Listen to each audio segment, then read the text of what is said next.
My dear childrens, today's topic mitosis में केंद्रक का विभाजन। इसमें क्रोमोसोम्स के दो सेट अलग अलग न्यूक्लियाई में बटे होते हैं। इनमें 4 प्रावस्था पाई जाती है: प्रोफेज, मेटाफेज, एनाफेज, टीलोफेज।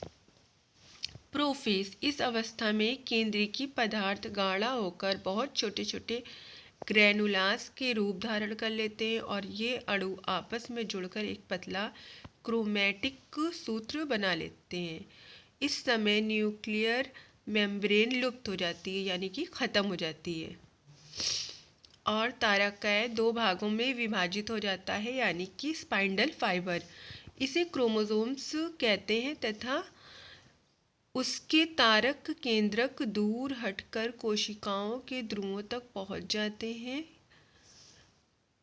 इस अवस्था की समाप्ति तक इसमें क्रोमैटिक रहित पदार्थों के सूत्र पाए जाते हैं।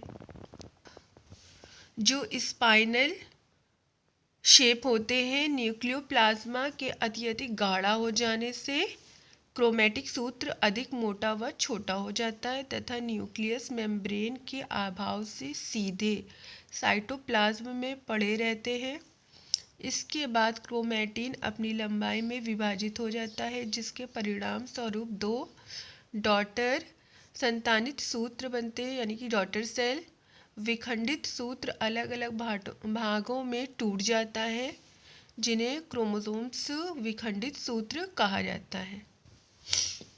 मेटाफेज, इस अवस्था में क्रोमोसोम्स इक्वेटोरियल प्लेट पर एकत्र हो जाते हैं तथा मेटाफेज प्लेट का फॉर्मेशन करते हैं। स्पाइंडल फाइबर अपने आप को क्रोमोसोम्स से बांध लेता है। प्रत्येक पेरेंट्स क्रोमोसोम्स होकर 2 डॉटर क्रोमोसोम्स में बट जाने पर यह अवस्था समाप्त हो जाती है। एनाफेज, इस अवस्था में डॉटर क्रोमोसोम्स दूर दूर होकर कोशिका के ध्रुवों तक पहुंच जाते हैं। यह अवस्था कम अवधि की होती है, बहुत छोटी होती है। क्रोमोसोम्स के विपरीत ध्रुवों की और गति के लिए स्पाइंडल फाइबर उत्तरदायित्व माना जाता है। इस समय डॉटर क्रोमोसोम्स के बीच इंटरजोनल फाइबर दिखाई देते हैं। गति करते समय क्रोमोसोम्स VJLU आकृति के दिखाई देते हैं।